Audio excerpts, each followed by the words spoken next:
The summer is a time of getting out there. It's about enjoying life and going to concerts to see your favorite artists perform live. Pittsburgh just had Taylor Swift and Ed Sheeran, among others, come through, and more on the way in the next few months. Getting tickets may be hard beforehand, but SeatGeek, the sponsor of this video, is about much more than sports. You can get your concert fix from there as well. As always, it aggregates all tickets available on the resale market to help you get the best possible value. Same rules apply.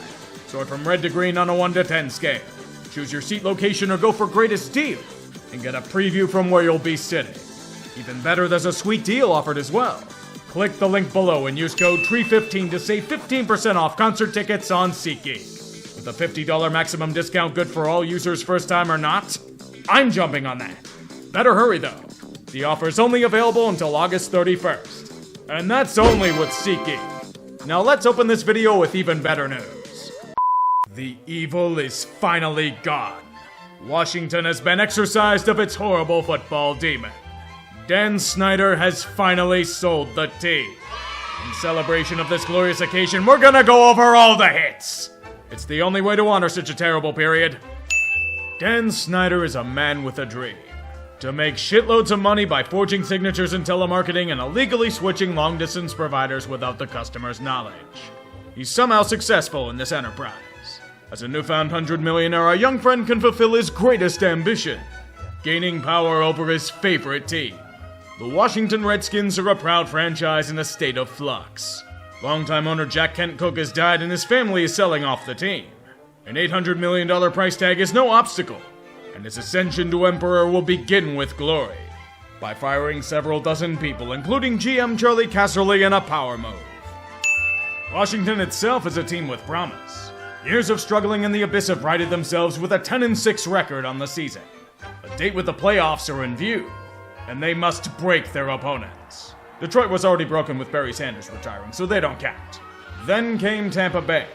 A 13-0 lead in the second quarter was squandered with 2 touchdowns, but they have a chance to take the lead again late with a field goal. And out of necessity, nobody went. Have to throw the ball. And the pass is broken up. Gallons of ice cream on Mike Nolan's desk are a warning to everyone who fails him. He does not like vanilla. Dan Snyder is hungry for victory, and his new right-hand man, failed actor and part-time clown Vinny Serrato, will help him in this quest. The goal for this offseason? Throw money at legends of the game. His Voltron will be assembled. The 1993 Pro Bowl team awaits. Bruce Smith, Deion Sanders, Jeff George, Adrian Morrell, Mark Carrier. Oh, Andre Reed is on the team in his twilight, drafting LeVar Arrington and Chris Samuels for the youth movement. Expectations are sky high, and Dan will claim his reward, breaking a contract to hold training camp in Frostburg, Maryland. $10 to watch practice at Redskins Park, and $10 to park your car. A fruitful one it definitely is. Massive regression thanks to Snyder's incessant meddling with the team. A 6-2 start has led to a small skid. 4 of 5 losses are unacceptable to Dan. Norv Turner here for a long time? More like not for long. Fired with 3 games left in the season for a yes man. And the collapse leads to a brutally disappointing 8-8. You're telling me that throwing money at everything doesn't succeed most of the time? Well, might as well keep trying. Dan needs a new man at the top of the helm. In his self-imposed exile, Marty Schottenheimer is one of the best coaches available on the market. He desires full control, so be it. He tells Vinny Serrato to go back to his failed acting career? Very well. This is the year they return to glory. They know it. If glory means a 0-5 start with predictable outcomes, you'd be correct. Deion Sanders no showing for the season. Jeff George being a teen cancer. What a shocking revelation. Looks like you'll need more than a $4 security charge to tickets after 9/11 to fix this. Bad optics aside, Marty turned the ship around with an 8-3 finish. Pretty impressive coaching, but not to Dan Snyder. Our failure of a man desires more entertainment from his leper colony. You know what usually happens with Marty Ball? Yep, it ends up getting fired in front of a metro train. Bad enough for you, this is only the beginning. A surefire way for NFL teams to thrive is to hire successful college coaches that have minimal experience at the professional level.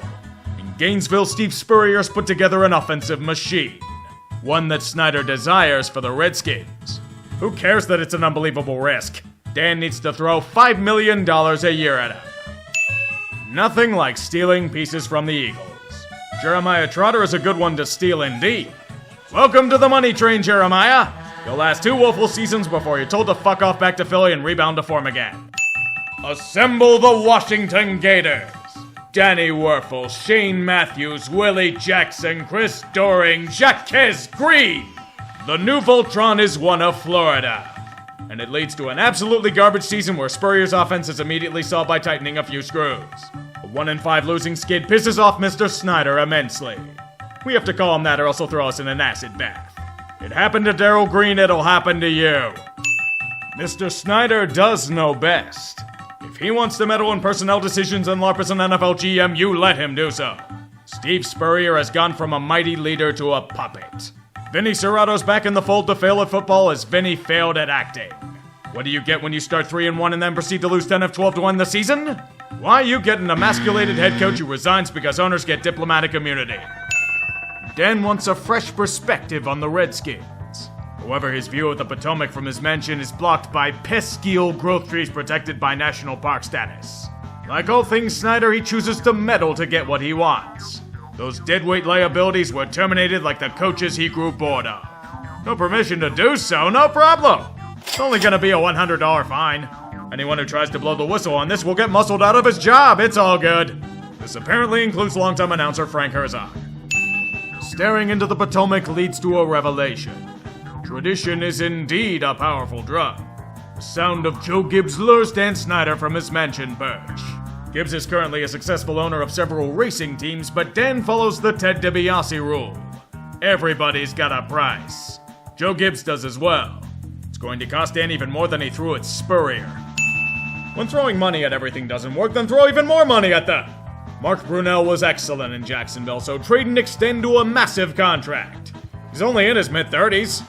Wait a second, didn't Dan Snyder demand they draft Patrick Ramsey 2 seasons ago? Champ Bailey is an outstanding cornerback, but there's a problem. We already threw our money at veterans. God forbid someone doesn't want to play on the franchise tag. Alas, it's a pity, but Denver will deal with this malcontent in return for a quality running back in Clinton Portis. So you say Denver grows quality running backs on trees? And Washington traded a second in the deal as well? Jesus. Well, time to throw money at Sean Springs. Under Gibbs, the Redskins defense returns to a form they haven't seen since the early 90s. It's truly an elite group, injuries aside. However, Washington cannot offense. Mark Brunell spends most of the year injured, and Patrick Ramsey spends most of the year melting under pressure. And the team falters once again as a result. Lavernius Coles was thrown a shitload of money back in 2003, and he's put up quality numbers, but he's making too much money for Dan's blood. The ultimatum is clear. If he doesn't surrender a $5 million bonus owed, he'll buy Coles a flat-screen TV.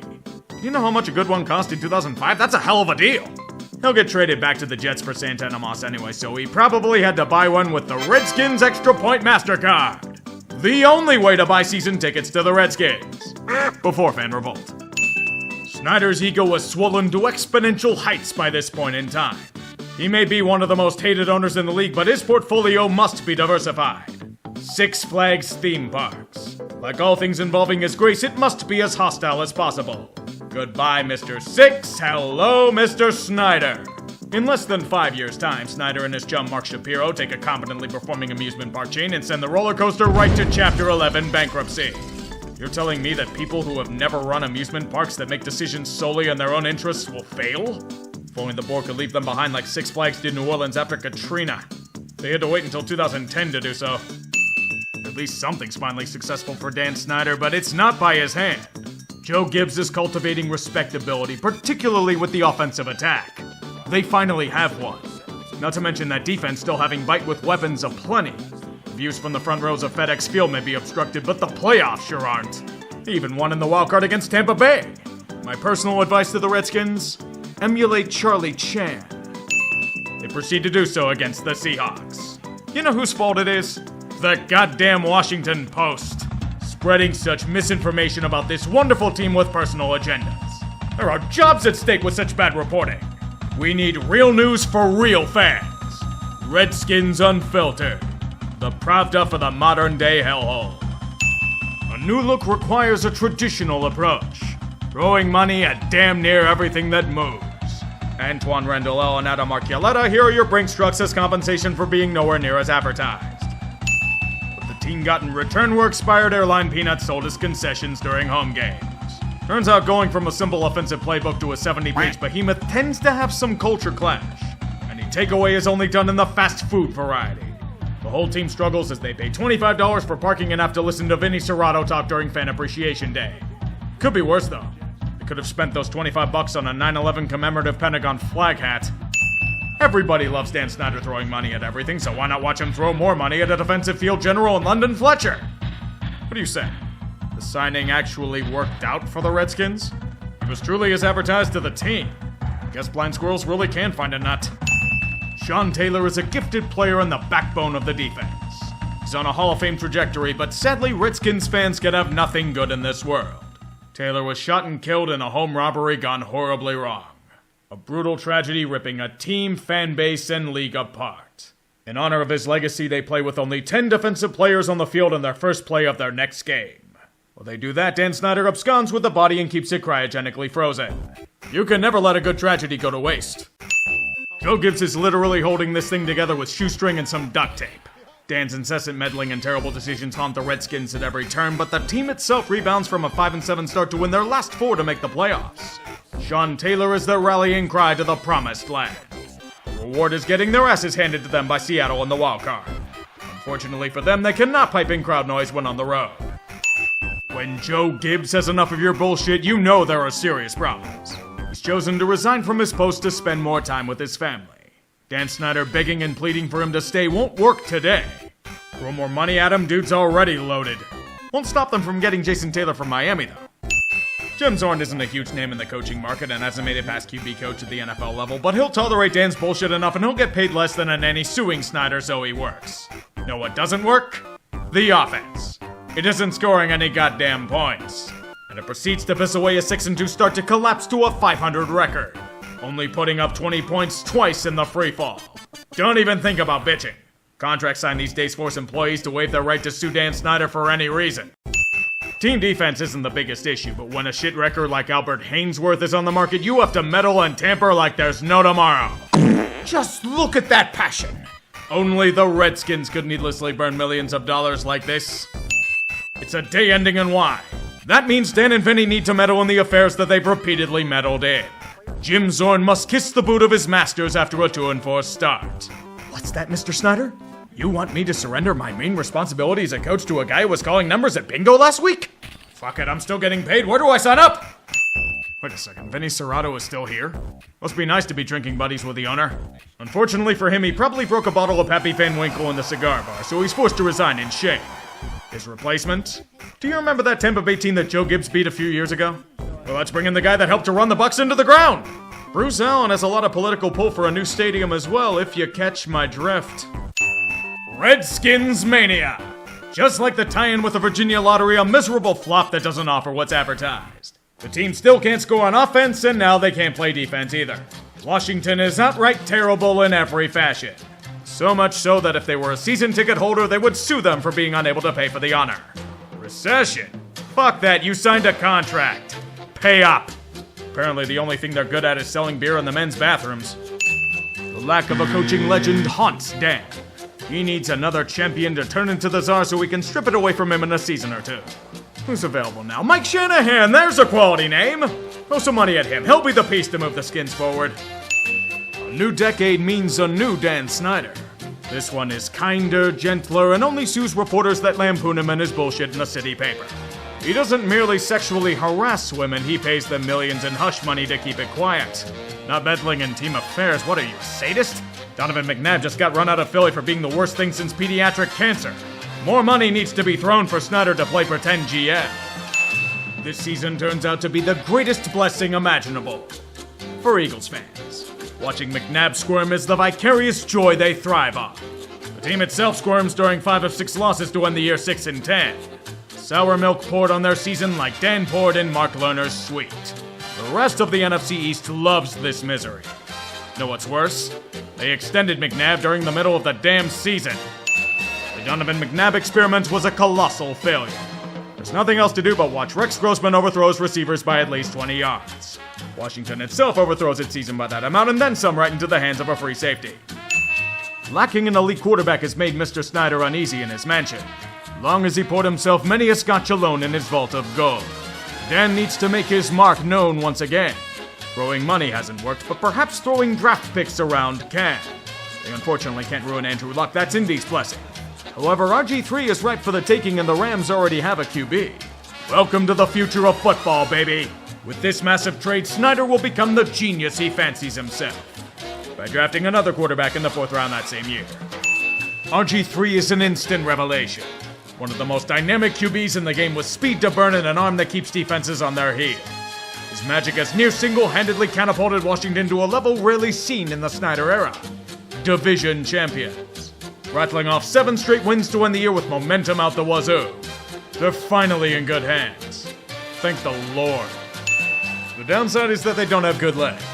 RG3 has been battling injury, but Shanahan demands he play since he's pretty much the only reason why they're relevant. If only he knew that FedEx Field requires its yearly offering of knee ligaments. They fucking killed him. They literally butchered the best thing to happen to them in years. It's unsurprising if you think about it. The Redskins managed his knee like Snyder managed amusement parks. Without RG3, the team predictably dies. Losing to Seattle again? They must have a fetish for it. As RG3 recovers from having his career destroyed, the Redskins cheerleaders have a special mission: to travel to Costa Rica for a photo shoot, and to take more risque pictures for private executive consumption. You may consider them being glorified escorts to high-bidding boosters to be a bit barbaric, but hey, they're employees. They should be honored they've been chosen to be potentially penetrated like a defensive line. Makes the team announcer taking peep shots of cheerleaders without their knowledge seem tame. Many things will never change in Redskin land. First of all, there are some uppity shits that think the name is offensive. Dan's got fuck you money, he doesn't give a shit. The Redskins will never change names. Secondly, RG3 has become a shell of himself thanks to injury, not to mention he's been all but campaigning for Mike Shanahan to be fired for obvious reasons. Mike's already at odds with Snyder, and losing 8 in a row makes this pretty easy to decide for Dan. Mr. Shanahan, get your shit out of the office. Jim Zorn's still in the corner begging for a handout. Go join him. Another few years means another coach needed to throw money at. Bruce Allen knows John Gruden from his days of ruining Tampa Bay, but he's busy on TV. Then get his brother Jay. As long as he kisses Snyder's ass, everything will be fine.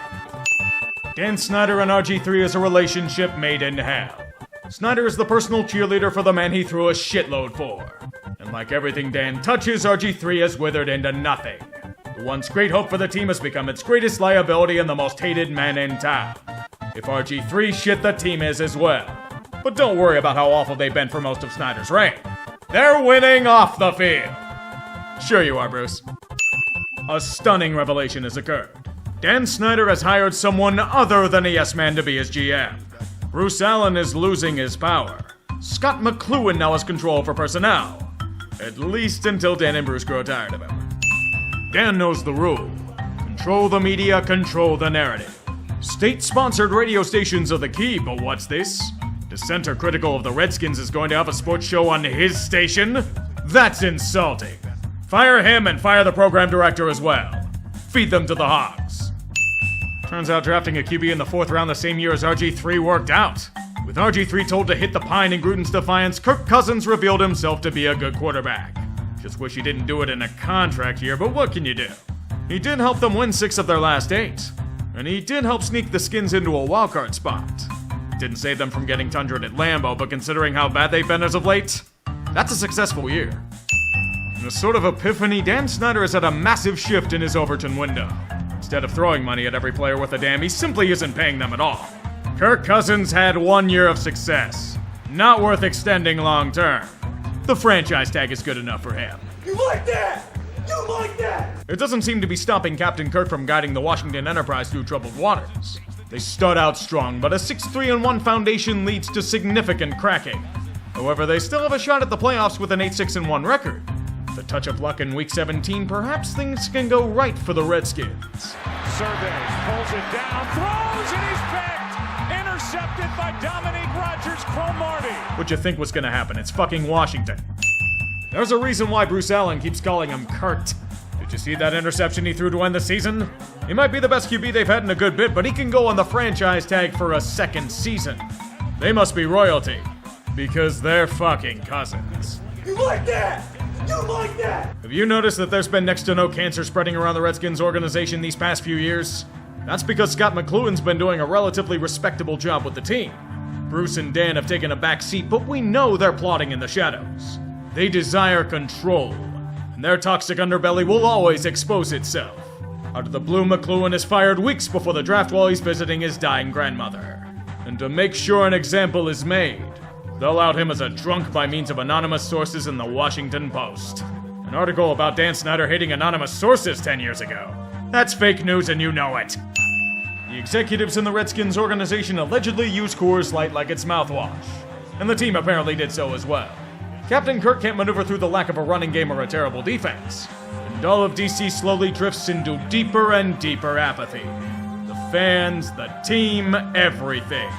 So you're 7-9? Great, no one cares. What's more important is Dan Snyder being a petty shit and not trading Cousins to San Fran. Bruce Allen will no longer have to keep butchering Kirk Cousins' name. He's finally free of this hell to move on to a completely different kind of hell in Minnesota. But what about his replacement? There's nobody in the draft they can pick, and they're better off fixing the defense there. They choose Alex Smith. The same damn tier as Cousins, but about 5 years older. Good enough to trade assets for him and then sign him for over $70 million guaranteed? They're just repeating the same shit they did with Brunell and McNabb. The season's gone surprisingly well for the Redskins so far. Start out 5-2 with Alex Smith and Adrian Peterson as their headliners. That somehow isn't a typo. We all know regression's probably on the way, but the football gods know how to make this worse. Alex Smith suffering the same injury as Joe Theismann did to the goddamn day in nearly the same goddamn circumstances.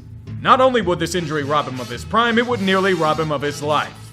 What a brutal way to go out. Do you want more controversy? Claiming Reuben Foster off waivers will do it. He had only been charged with domestic violence several times in his career, but new Snyder puppet Doug Williams poo-pooed the whole ordeal. Domestic violence is small potatoes compared to what's truly out there. The charges were dropped, you know. We have much worse in the organization. Like Dan Snyder exhuming Sean Taylor's corpse to release a Sean Taylor doll for sale at the team store. Are you serious? This doesn't even look like him. Like the supposed 200,000 person season ticket waiting list the strong start is determined to be a gigantic lie. After Alex Smith's leg is consumed by FedEx Field, the team loses 5 of 6 and outright implodes. They were who we thought they were. Dan Snyder has done the impossible, turning the Redskins into the epitome of offensive. The final game of the year is mostly attended by Eagles fans in a third full stadium, for fuck's sake. Dan Snyder's putting his big boy pants back on. If he wants to pretend to be a world-class GM, then who's to stop him? If he wants to throw a shitload of money at Landon Collins as he doesn't fit Washington's scheme, then so be it. If he demands the team draft Dwayne Haskins despite a shitload of question marks about his play, so be it. If he wants to watch as Trent Williams goes AWOL before... oh boy. Yep, they've gone and pissed off one of the best blindside blockers in football. You'd be shocked to find out it's not because of money. It's because of organizational incompetence.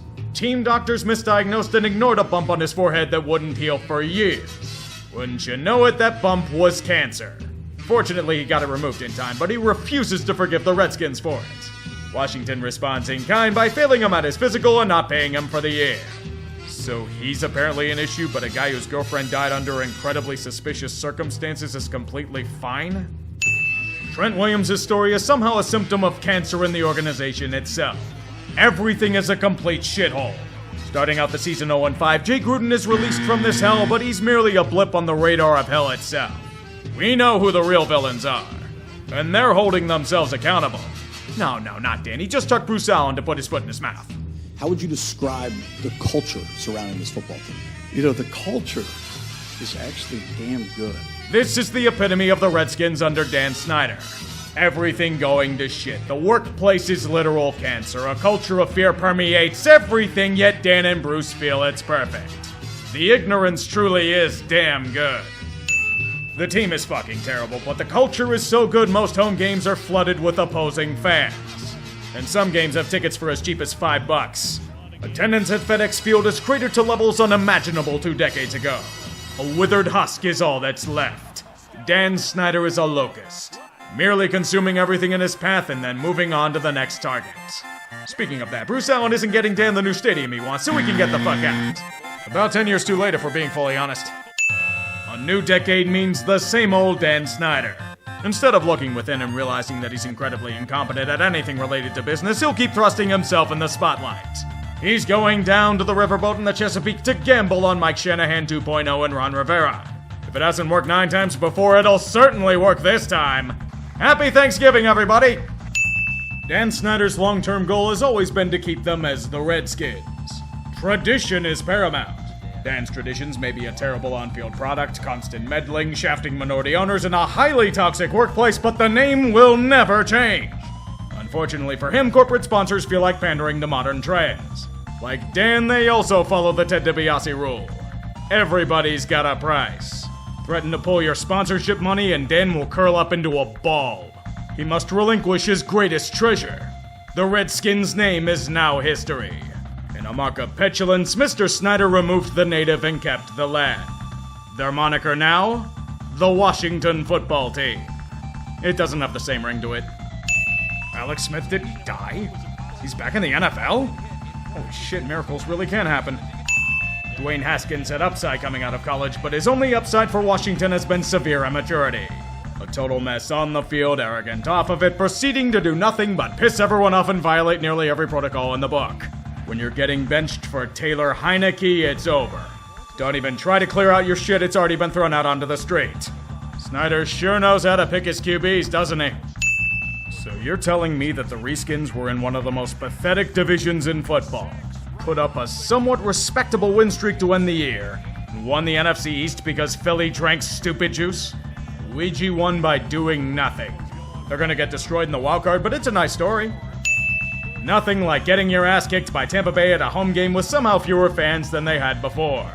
2020 was truly a weird time for all of us. Let's never go there again. The NFL is finally snapping out of Saruman's trance. They are now turning the one eye towards the Grima Wormtongue in their midst. In response, Dan Snyder forcefully buys out the team's minority owners to consolidate power. Every move he makes screams, "Please don't make me sell the team." He even keeps dirt on the other owners so he can blackmail them in the future. It's not enough to save them. The NFL itself put its foot down and struck a crushing blow on Snyder, with a $10 million fine, and a pledge from Dan that he'll be stepping away from day-to-day operations from now on, in favor of his wife. Yeah, it's a gigantic pile of bullshit. Mr. Snyder needs to get significant heat off of him. He's played GTA before, all he has to do is take his car to a shop, get it resprayed, and no one can tell the difference. Sean Taylor's corpse has freezer burn and had maggots infested the last time it was dragged out, but let's do it again with a jersey retirement ceremony. They introduced Sean Taylor Boulevard in front of porta potties. Dan Snyder looks like he's recovering from a massive hangover, and the whole ordeal is completely half-assed. Like, half-assed may be a generous term for what they threw out as tribute. He wanted goodwill? Good news, the only thing it's coming out of is a liquor handle. Hail to the Washington Football Team. Unlike stars of the past, it never dies. I wasn't kidding when I said it never dies. The NFL is actively investigating the football team's emails for any potential misdeeds and violations of federal law. If you're Dan Snyder, what do you do? If you answer throw someone completely unrelated to the team under a bus to escape your own failings, you'd be correct.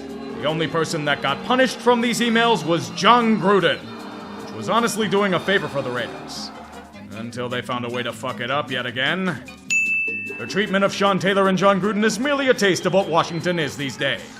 FedEx Field has been neglected as long as the damn team has under Snyder's reign. Literal shit leaking into public areas on more than one occasion. Railings collapsing under the weight of probably obese Eagles fans. Those fixes are easy, just use zip ties. You can't really do as much with a team, especially with 2 separate 4-game losing streaks. Last year was truly a fluke. Another masterclass in meddling by Mr. Snyder. It's said that if a groundhog sees its shadow on February 2nd, there will be 6 more weeks of winter. If Dan Snyder sees his shadow, the entirety of the DC Metro will bury for 6 more years of terrible ownership. Dan has never wanted to change the name, but pouts like a child instead of doing what needs to be done. If he can't have what he wants, no one can. The new name is as soulless as the team has become under Snyder's watch. The Commanders. You know how passionate Dan is about the name? It hasn't even been trademarked. That's generational pettiness. Quarterback has been an issue since they let Kirk Cousins walk. They tried Fitzception last season, but he was injured during the first game. But instead of real options, get the guy who near single-handedly ruined Indy's chances of making the playoffs and has outright imploded like RG3 did. If Mr. Snyder wants to trade actual draft picks for Carson Wentz's bloated contract, we'll laugh heartily. In other news, Dan Snyder has learned absolutely nothing, including in matters involving the team. He hid revenue figures from other teams and his minority owners to keep more money for himself. He fucked with the money. Holy shit, I never thought he'd be this stupid. Dan Snyder has gone from universally reviled piece of shit to a self-proclaimed political refugee. Choosing the course of an outlaw, he tours the European coastline on his yacht to avoid being subpoenaed by Congress for his team's damn good culture. Rumors of him selling the team spread like wildfire in Washington. Luckily for him, he smuggled Sean Taylor's ever-decaying carcass along for the ride. 3 workers on his yacht got bubonic plague from it, but Dan needs to showcase their fallen comrade for the benefit of nobody. Behold the Sean Taylor statue! Even in the most basic shit, they find a way to fuck it up. They get different equipment brands for his shirt and pants.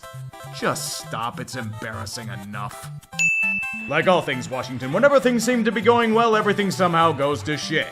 The commies seize the means of 7-5, but undergo their version of Holodomor and go winless in 3 critical games. Now against the Browns at home, Dan Snyder allegedly demands his man at center. Carson Wentz will be starting another critical game. You mean to tell me Carson Wentz shit the bed in a big game again? Is that supposed to be shocking? This is pretty much a given for him at this point. It's a repeat of the Cold War. The commies lose and Ron Rivera literally doesn't know the team can be eliminated this week. Spoiler alert, they were. It's the best thing he's done for his years of ineptitude. Dan Snyder no-shows the final home game of his ownership reign from hell. Good fucking riddance. Even in the end of his ownership reign, Dan Snyder will have the last laugh. Since he bought the team, he's made billions of dollars in overall profit thanks to the NFL's exponential growth. Even someone as inept as Dan can print money year over year. And the punishment for his repeated sins is a mere $60 million fine while he sells the team for over $6 billion. Failure has been rewarded like many times before. This is not an exaggeration. Everything about Dan Snyder's ownership of the Washington Redskins football team and Commanders has been outright failure. He failed at building a winning franchise. He failed at cultivating a good workplace culture. He failed at surrounding himself with competent football men. He failed at pretending to be a genius GM. He failed to strong arm an area around DC for a new stadium. He failed at maintaining the proud tradition of Washington football. Hell, he failed at keeping the team as the Redskins. Everything this man has done has been soaked in it. And he should have honestly been booted out of ownership 2 decades ago. Dan squeezed every dollar he possibly could out of fans. And in the end, he squeezed the passion, soul, and honor out of an entire franchise. Anything that stood when Snyder bought the team has been long gone. His team's only benefit is as a punching bag for those in their division. There is legitimate argument to him being the worst NFL owner of all time. And that's no small feat. It wasn't just that he was incompetent at everything related to the job. While doing so, he fancied himself as above everyone else, be it employee, player, coach, or even fellow owner. Sneering disrespect to the game itself. And as long as Josh Harris has a pulse, he'll be infinitely better as an owner. The words that best describe his legacy, though? The culture is actually damn good. And now it's damn dead. Danny Smith, the special teams coach, is showing a full bag of tricks this year. Yeah, do it again, why not? Why not? And they'll send Gano in motion. And Smith, with the rush, will put it up. What in the wide world was that? Bruce Johnson with the interception. This is embarrassing. Johnson to the 40. Johnson to midfield. And taken out of bounds at the 45-yard line.